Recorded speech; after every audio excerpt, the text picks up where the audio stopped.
विदुर नीति अध्याय 1 भाग 1। नमस्कार। आज आपके सामने विदुर नीति लेके आ रहे हैं। इससे पहले होली थी, त्यौहार था। इस चक्कर में काफ़ी दिन बाद वीडियो बन रही है, काफ़ी दिन बाद इसकी सब चर्चा होने जा रही है। तो अब त्यौहार समाप्त हो गया तो इस विषय को भी धीरे धीरे आगे निपटाते हैं। और हम अपनी वीडियो थोड़ी पहले से थोड़ी स्लो रहेगी, जितनी फास्ट चलती थी अब उससे थोड़ी स्लो वीडियो रहेगी, तो इसलिए आपको समझने और देखने में भी आसानी रहेगी। तो आप शुरू करते हैं कि विदुर नीति का उदय कैसे हुआ। आपको हम पहले बता चुके हैं, फिर भी हम एक बार फिर बता दे रहे हैं।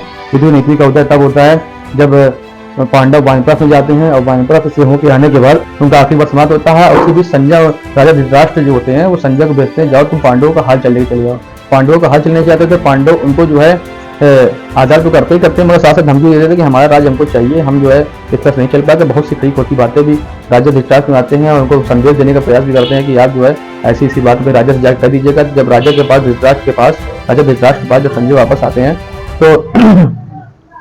तो उनको बहुत सारी बातें खरी खोटी बातें सुनाते हैं, क्योंकि उनको भी लगता है कि ये जो युधिष्ठिर है, पांडव है, ये सही कह रहे हैं। और खरी खोटी बात सुनाने के बाद वो काफी डिस्टर्ब होकर वहां से कहते हैं कि सारी सुबह सभा में सबके सामने सुनाऊंगा। जब सभा में सबके सामने सुनाने की बात कही जाती है तब राजा धृतराष्ट्र डिस्टर्ब हो जाते हैं, सोचते हैं कि किस तरीके से बात की जाए।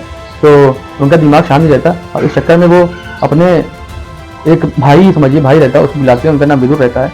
तो उसको बुलाते हैं और उनको उनके सामने बड़े घबराए हुए, बड़े बेचैन से दिखाई पड़ते हैं, समझे, बहुत बेचैन से दिखाई पड़ते हैं। तो विदुर जी कहते हैं, जिसका धन हर लिया गया हो, जिसका बलवान के साथ विरोध हो, और जो साधारणहीन दुर्लभ मनुष्य को कामी और लोभी, ऐसे व्यक्तियों को रात में जागने की आदत पड़ जाती है। मतलब अर्थात ये कह रहे हैं कि यदि इस तरह के दोष किसी के अंदर दिखाई पड़ रहे हैं तो जाहिर सी बात है उसका इन चारों में से कोई एक बात से ताल्लुकात है।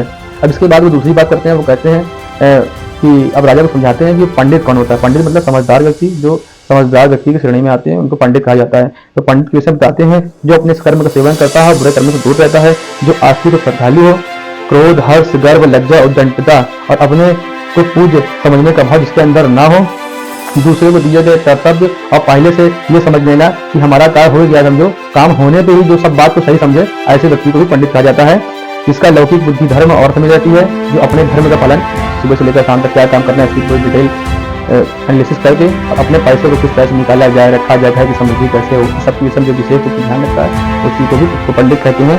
जो भोग को छोड़कर पुरुषार्थ निर्वाह करते हैं, जो विवेक और शक्ति के अनुसार ही कार्य करते हैं, जो किसी वस्तु को तुच्छ नहीं समझकर किसी वस्तु को तुच्छ समझकर अवहेलना भी नहीं करते हैं, जो किसी बात को देर तक सुनते हैं और उसको समझ जल्दी जाते हैं, जो बिना जाने दूसरे के प्रति व्यर्थ की बात नहीं करते हैं, जो दुर्लभ वस्तु को पाने की कामना नहीं करते हैं, ऐसे व्यक्ति को पंडित कहा जाता है। इसका अर्थ ये हुआ कि जो दुर्लभ वस्तु को पाने की कामना नहीं करते हैं तो अपना समय उस दुर्लभ वस्तु को पाने के स्थान पर और जो विशेष काम हो सकते थे उनके प्रति लगाते हैं और उससे जीवन और आसान हो। जैसे मान लीजिए कभी आप कोई हीरो की अंगूठी खरीदना चाहें, हीरो की अंगूठी अपना खरीद पाएँ और उसके लिए बड़ी नहीं करते रहें, उस दिन आप अपने घर में सुख साथ छोटी सी चाय बना के, कॉफी बना के घर परिवार का आनंद ले सकते हैं। घर परिवार अंगूठी चक्कर में घर में लगाइएगा। तो ऐसे दुर्लभ वस्तु को पाने चक्कर में समय खराब न करें, आगे स्टेशन दिया गया है।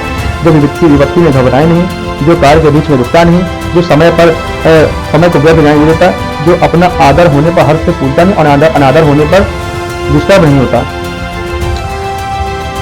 जो भौतिक पदार्थों की असलियत को जानता है, मतलब पदार्थ नाशवान है, इन सब बातों को जानने वाला, जिसे बोलना जानता हो, जिसकी वाणी में शुद्धता आती, वाणी नहीं है तो इस ध्यान वाणी भी बताया गया, इसके नहीं बताया जाएगा। जो अपनी वाणी से बोलना जानता हो, वाणी कैसी होनी चाहिए, कब क्या बोलना चाहिए, उसमें क्या चीज होनी चाहिए, ये सब बताया गया है।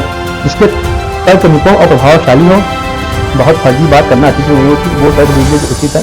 नहीं समझ में आता चुप रहे, समझ में आता है और बुद्धि आपकी तुम्हारे जाती है तो अपना तर्क जरूर रखिए। और इसकी विद्या अच्छी और बुरी दोनों चीजों को समझती हो और जिसकी विद्या बुद्धि का अनुसरण भी करती हो। और जरूरी नहीं कि विद्या आपके पास है तो आप उसकी विद्या का सही इस्तेमाल कर दीजिए। कभी कभार आपने प्राप्त की गई विद्या का लोग दुरुपयोग भी करते हैं। विद्या को अच्छी और बुरी स्थिति दोनों का अनुसरण करने के बाद ही बुद्धि के साथ उपयोग करना चाहिए। जो शिष्ट पुरुषों की मर्यादा का उल्लंघन नहीं करते, जैसे अच्छे पुरुष है वो किसी बात में मर्यादित है तो उनको जबरदस्ती ये नहीं कहते कि आपकी मर्यादा को उल्लंघन किया। कोई दारू नहीं पीता उसको दारू कभी नहीं पीना चाहिए, जो मांस नहीं खाता उसको मांस नहीं लेना चाहिए, जो कभी पर स्त्री को नहीं देखता तो उसको कभी ये दिखाना चाहिए कि जाओ बुद्धो कितनी सुंदर लग रही है, उसके सामने ऐसी बात नहीं करना चाहिए। ये सब ऐसे लोग पंडित कहलाते हैं। पंडित के विषय में और भी आगे बातें होती रहेंगी और आगे बहुत सारी चर्चा होंगी। तब तक के लिए नमस्कार।